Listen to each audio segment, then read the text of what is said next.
Welcome back to the Naked Proverbs podcast, where we unclothe the truth about Black love, family, and marriage. My name is Nik Scott, one of your hosts, and I'm here with my husband. What's going on? It's your boy Rich, and today we're going to talk about becoming a casualty of quarantine. Right at the beginning of every episode, we always remind our listeners that we are not trained, licensed, or professional therapists or counselors.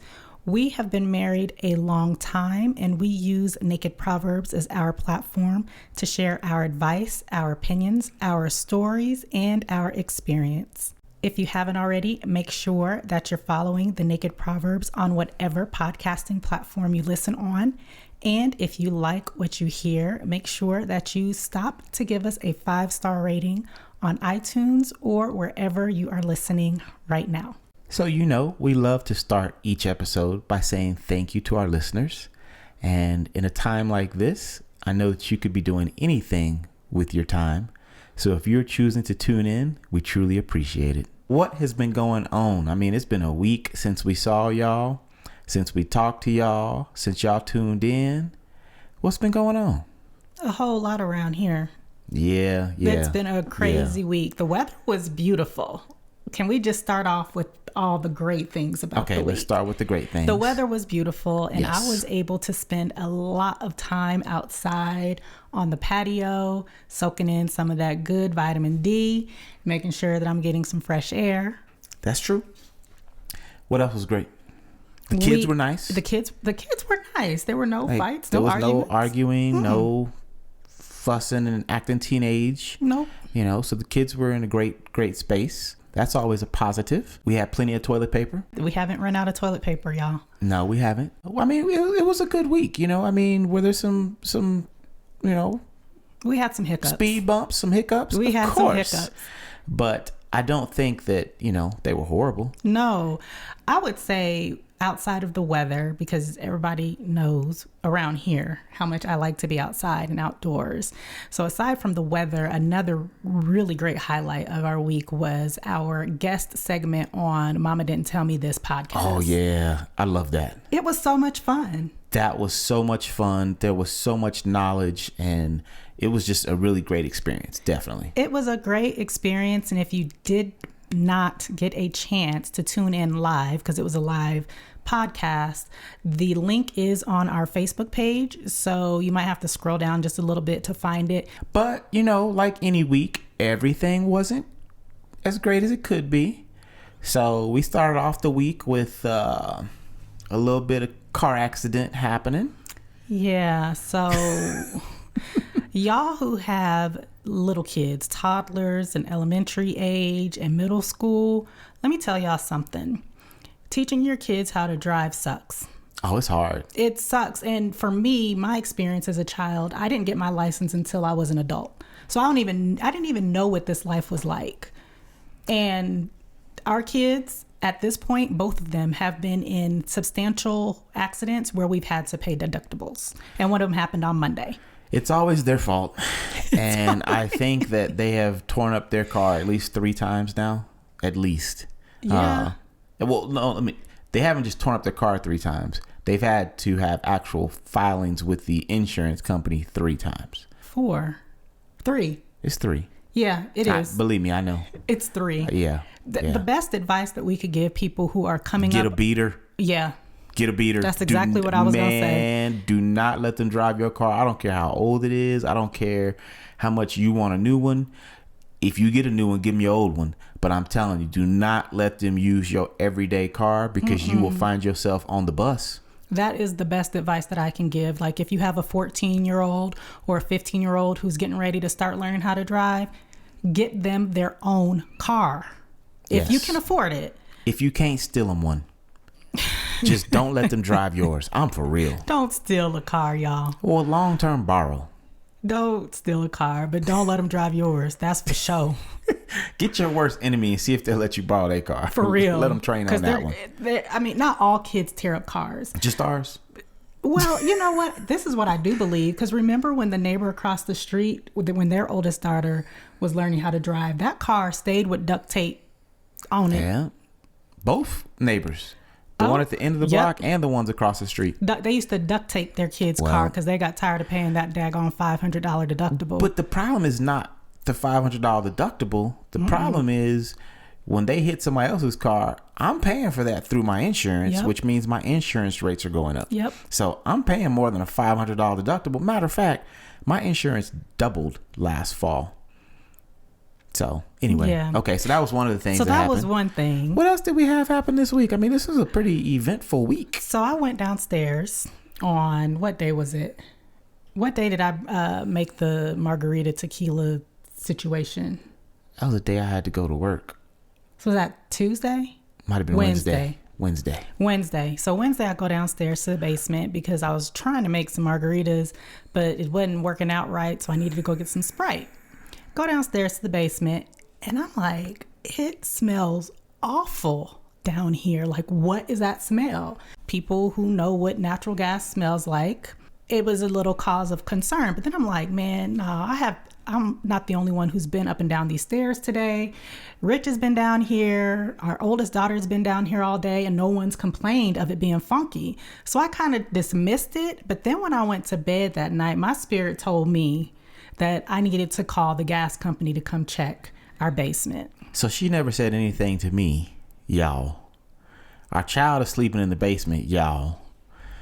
It gets colder in the basement than it does everywhere else. So everybody turns on this little space heater, y'all.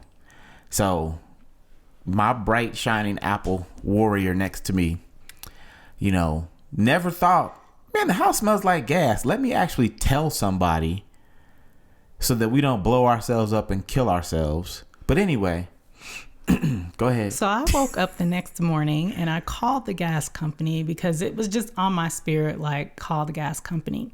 And in my heart, I really wanted to believe that there was not a gas leak in our house because we got coronavirus going on. We got all these things going, all this other stuff going on. Our kid just got in a wreck 2 days ago. So I'm like, surely this can't be happening because we don't have that kind of luck. Like, we don't have that kind of when it rains, it pours. Like, we'll have one-off things that happen. Sure enough. Man, this guy came, the gas company. Mm-hmm. He ran his little test and he asked, because, recently, I don't know, maybe 2 months ago, we got a new hot water heater. Oh, might have been a little longer than that. It was November-ish, somewhere in there. So we had to get a new hot water heater. We didn't have to, but it was going out and we didn't want, all those problems. And we were in a place where we could get one. So we got one. Anyway, they came out, they tested, the city signed off, because when you get a new hot water heater, it's a big ordeal. Like, you have to get a permit pulled, you have to have the city come confirm everything has been done correctly, because you are dealing with gas and, well, you could blow up the house, right? So they came and did all that, and there were no problems according to them. So when she said it, I was kind of like, well, that's the only thing we've really done down there. And that's what I thought too. So that means it's probably this hot water heater was a bad install or something. Anyway, our gas people came, they did their little test, and he did it again. Then he did it again. And I was like, uh-oh, you don't do the test that many times. Sure, that's don't. Like the pregnancy test, right? You just really want to make sure that it really come out this way. Right. So in the end, he's like, hey, Mr. Scott, you do have a slight leak on this elbow right here. I've never seen this happen in my life, but yours is cracked. Let me put a little water on it so you can see the seeping of the bubbles. And I was like, okay, I see it. So can you fix it? Oh, no, I don't do that. You need to call a plumber to have a plumber come out and they will take care of it. As soon as I heard the word plumber, I knew we was going to be in some trouble as far as the bill was concerned, because we are supposed to be on a lockdown quarantine. So people ain't supposed to be coming up in my house. So I'm already, a little nervous about that. I find a plumber and I called a couple, and the man on the phone assured me that we were going to get a good rate when this guy came out. I mean, granted, it was same day. It was within a couple hours they were here to come and fix this cracked thing on our furnace that the gas company had already identified and turned the gas off. Really, the guy comes in and look at your thumb. I want everybody to look at their thumb. Just look at your thumb. You see your thumb? That's about the size of the little piece of pipe he had to fix, right? So literally, I texted my business partner bro, you're never going to believe what happened. We have a gas leak. So, he's like, you guys okay? You need a place to stay. He's a great business partner. So he's checking in. I'm like, no, we good. Got a plumber out here. All right, let me know if you need anything. 15 minutes later, literally, I can look at the text. That's how I know. 15 minutes later, I text him, bro, he's leaving. He's like, what's up? Is everything good? You need something? What happened? He's done. 15 minutes of work. An elbow that I could have went to Home Depot and got for probably $3 or less. It cost us over $500 for him to fix this little bitty piece. In 15 minutes, y'all. 15 minutes. I told my wife, actually, no, I told my business partner, we're in the wrong industry. If we can make $500 every 15 minutes, that means that we are making $2,000 an hour. I was like, so we need to change our profession. We need to change things up. The fact that we had to pay so much for that pissed me off so bad that I didn't even want to talk about it because every time, I like to stay in a very positive space, right? I don't like things to bring me down, and that shit pissed me off so bad, y'all. She's still mad, y'all. Can't you tell? So I don't know if you've been paying any attention to the news, but there are multiple articles written. There have been multiple reports of people in other countries having an increase in the number of divorce filings. And they're basing it on the fact that it's all the different countries that started quarantining prior to Colorado and multiple other states, and could possibly, I don't know, be the U.S. But I know a lot of states in the U.S. have their mayor or their governors, have imposed shelter in place, stay at home orders, right? So in some of these other countries, though, where this was not done, city by city, county by county, province by province, whatever, but it was just done as an entire country, they are seeing an increase in the number of divorces, at least filings for divorce. That's pretty interesting, right? I don't know if it's interesting. Last week we did a whole episode about couples reconnecting and staying together, and a comment that I made last week was there's going to be a whole lot of babies being made during this quarantine. Well, on the flip side of that, there's going to be a whole lot of divorces that come out of this quarantine also, and it really pains me to say that. But I know that there are a lot of couples out there who felt like things were going great in their marriage and in their relationship until they had to be forced to be with this person. And then they're realizing damn, I thought things were good. Now all of a sudden we're arguing every day. I don't like this person. And then there are some couples who already knew that they didn't like each other, and they were using the opportunity that they had to be out of the house, to go to work, to run the kids around as their way to ignore or try to forget about the problems that they had at home. You're right. That's not so much interesting as much as it is sad. Yeah. Because when you stop and think, life is short, and for someone to be married or in a marriage and they're unhappy and they haven't figured out how to bring that happiness and that joy back into their marriage, and instead they're just going through the motions.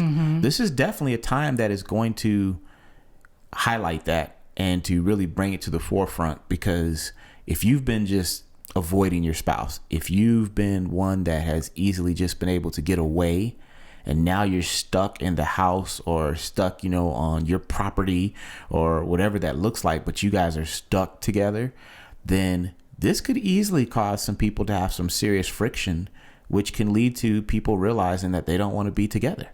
I think one point that I want to make before we really dive into the content of this episode is that having a marriage and being married are two different things. Yes. And we've had a whole podcast episode on that, and I will make sure that I link it for our patrons to go back and listen to it, because being married and having a marriage are two different things, and you cannot just jump the broom and think all of a sudden everything's going to be hunky-dory and peachy keen. You have to work on this thing. You have to. We talk about in sickness or in health when we say our vows, right? Even people that create their own vows say some form of that. Well, this is not necessarily sickness or health, but this is exactly that type of situation where it's a hard situation that you have to work through. So, what we don't want is for our listeners to become casualties of the quarantine. First, couples, if you are in this situation, if you're in the house with your spouse, whether you thought things were great or not, but you don't like them at this point, you just flat out don't like them, you don't want to be around them, and you're like, this is driving me crazy. The first thing that y'all need to decide as a couple, not individually, but as a couple, is if you want to continue in this marriage. Because if you do want to continue in the marriage, then I would say listen to all of our past episodes, every single one of them, because there's a lot of great content in there. And it's not about tooting our own horn or anything like that, but there's a lot of great content in there. And the other thing that I would say is continue to listen to this episode and actually take steps to mend your marriage. Don't just passively listen, say, oh, that was great, and move on with your life. And if you don't want to continue in the marriage, then there's really no advice, because unfortunately, if you don't want to be married, there's nothing I can say that's going to make you want to stay married, right? If both of you have already come to the conclusion that your marriage is over, well, I wish you both the best. One thing that this quarantine or these shelter-in-place orders can help a couple do is really focus on what is the root cause of your issues, right? Because sometimes we can get so busy with life that it's easy to just sweep it under the rug or put it over in the corner, say we're going to deal with it at some point, and then we never deal with it because life is happening and there is no pause button, right? The kids still have to be driven to school or to practice. You've still got church or this meeting or that meeting. You've got work. There's always something that can get in the way of you having a real conversation with your spouse about issues. Yep. Well, this is that pause button. It's been hit. And for many people, this is an opportunity where they can really get down to the root of what's causing the unhappiness in their marriage. Now is not the time to nag. And this is for husbands and wives, because wives are not the only people that nag. And although we have a reputation we can nag because, let's be clear, we're the helpers. So if you want my help, you're going to have to listen to me at some point. But it's not the time to nag. It is not the time to nag. If you already don't like somebody, it's not the time to be like, well, you said you was going to do, when you going to do. This ain't that time. It is just not that time. No. And last week, we gave some really great ideas of things you can do together as a couple. And I think for us, thank goodness we're in a good place. So it's easy to come up with ideas of things to do together. But that doesn't mean that you shouldn't have some time apart. Because if you've routinely had time apart and, from going to work or going to the gym or running the kids around or whatever it is that you do, there's nothing wrong with still finding a way to have some time apart. Maybe one person goes upstairs, one person goes downstairs. Maybe you go sit on the front porch or the back patio. But it's good to have some alone time, because while you can work on your marriage during this time, you can also work on yourself. So take some time for some self-reflection and some opportunities to spend some me time. Definitely take some time away from each other and be productive with it. And let's be clear, if one spouse or the other does not feel like talking, you don't have to talk. And just because one spouse is ready to talk about it, don't make the other one feel like it's time to talk about it just because you're ready to talk about it. This is not the time for all of that. Like, you really have to respect each other and each other's space and treat the other the way that you would want them to treat you during this time. But I'd also say that if you are that spouse that's not ready to talk about it, don't miss your opportunity to work through these conflicts that you may have in your marriage. Because a lot of times we just find ways to avoid because we don't want to have to deal with it. So remember that it's okay to work through your disagreements, but you don't want to continue to just avoid them either, because they're not going to get better by just sticking your head in the sand.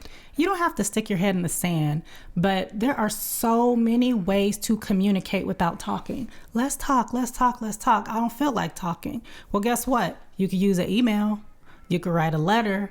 You could leave a note. There are so many ways to communicate without having to have... Talking can become so confrontational so fast. And what I'm trying to really impart here is that we want to avoid anything that can spark a huge disagreement or a fight between a couple. And I would say I have to disagree with you. because if you're just avoiding and you're not actually going to deal with the issues that are in your marriage, then everything we're saying is a waste of your time. I wasn't saying avoid the issue. Well, you're saying you want to avoid anything that create conflict. Well, the reality is you're here because of conflict, more than likely. Like, you didn't just fall into this, I hate each other, I don't like each other, from nothing happening. There was something that possibly happened, some conflict or whatever. And by not addressing it, by not dealing with it, it's festered, it's got infected, and now it's gotten worse. So to me, it's like at some point you have to deal with it, even if you don't want to, because by dealing with it, now it's out there. And now we can make that decision that you talked about in the very beginning. Is our marriage worth fighting for or not? Is this something that I can get over and forgive and move on about or not? And if you're not able to, then okay, now we know it's in the air. We were going to get divorced anyway. So, but if it is something that you can work through, avoiding it during this time is not going to, because if I'm mad or upset and I'm just not saying that, that's not helping anything. I'm not saying avoid at all. I'm saying avoid the big blowout argument fight. That's what I'm saying avoid. I'm not saying avoid the issue. I'm not saying avoid the problem. I'm not saying don't communicate about it. I'm not saying stick your head in the sand. I'm saying if at all possible, if there are ways for you not to go into a situation, an already tense situation, light a match, like we talked about earlier with the gas, light a match and then everything blows up. That now being locked down together is not the time to have these big blow up arguments, which could lead to other things that couples, I would hate to imagine, could end up in, worse than divorce. So I'm not saying avoid any of your problems. That's not what I'm saying. And I really want to be very clear on that. What I'm saying is try to operate from the standpoint and from the emotion of peace. Something that you can do as well as you are trying to work through any conflicts or problems is reminding yourself of your partner's positive qualities, right? There was something that got you down on one knee. There was something that got you to the point that you said, I do. And a lot of times in marriage, you can forget those great qualities that your spouse brings to the table because you're focusing on one small little thing or one big thing, whatever. But you aren't really focused on all those positive things that they bring to the table. So something my wife always says, and I really try to do a better job of it, is seeing the good in your spouse. Like, no matter what is going on, take a pause and really see the good in your spouse. If your husband decides he's going to cook dinner and he never cooks and he burns the chicken, don't focus on the fact he burned the chicken. Focus on the fact that, you know what, he tried to take the initiative to go cook and let me continue to relax or sit on the couch or whatever it is you were doing. So that's the thing I think that is very important. It's being able to see the good in the actions and the words and the things that are going on with your spouse. People say one bad apple spoils a bunch. You have one bad apple and you might have 100 good ones, and people automatically focus on that one. But I would say take that a step further.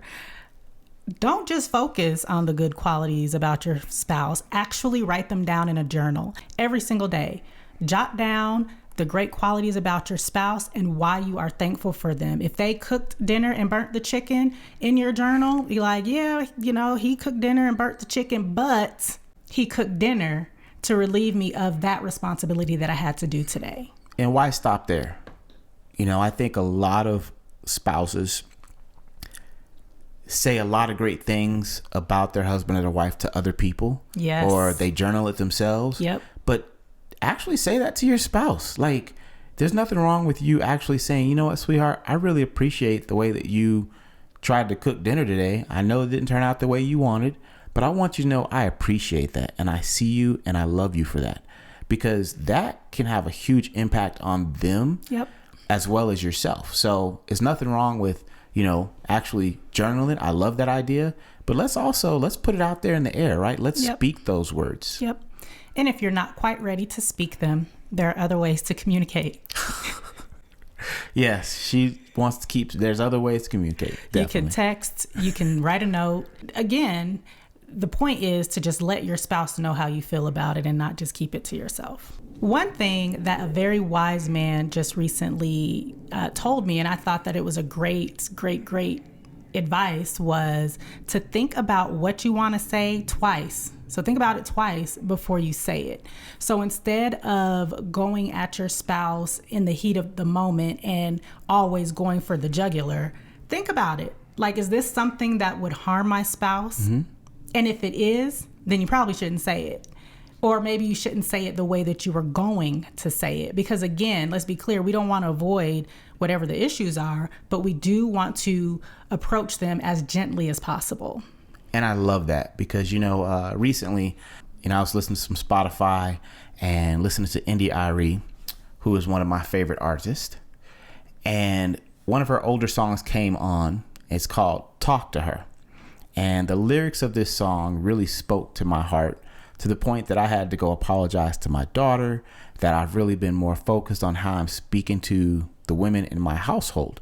And this song, if you've never heard it, I'm just going to give you a real quick part of the chorus. No, I'm not going to sing it. It says, when you talk to her like you want somebody to talk to your mama. Don't get smart with her. Have a heart to heart with her, just like you would with your daughter.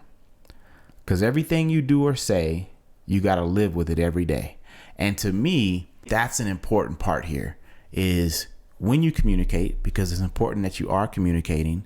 And this is to my men, but really think about how would you want somebody to speak to your mom? Or if you have a daughter, how do you want her husband someday to speak to her? How would you speak to her now? So when you're having those conversations about conflict or disagreements or whatever it is with your spouse, stop and think about, well, how would I talk to my grandmother? Because that's someone I call on a regular basis is my grandmother. And she has said some stuff to me sometimes, because she's my grandmother, right? That she's saying out of love, but sometimes it hurts. But I don't snap on her. I don't put her in her place. I don't correct her. I receive what she says. I think about it. I show her love. I show her grace.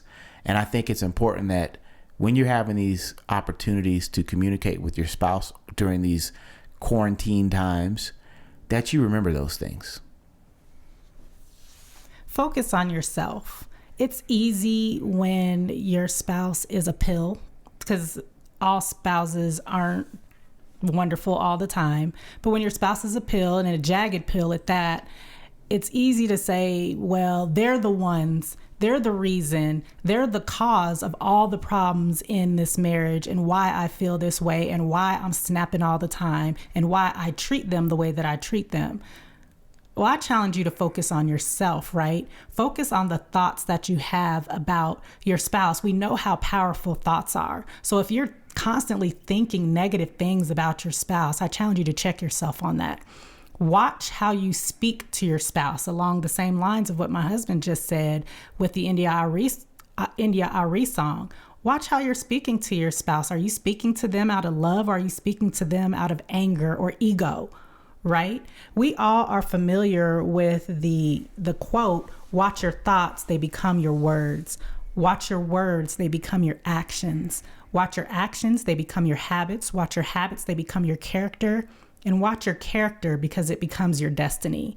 And that doesn't just apply to life, that applies right here in your own marriage. Thank you so much for tuning in to this week's episode of the Naked Proverbs podcast.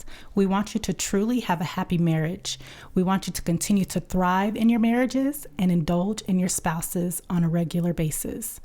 Don't forget to follow the Naked Proverbs on whatever podcasting platform you are listening on, and we will talk to y'all next week. Peace.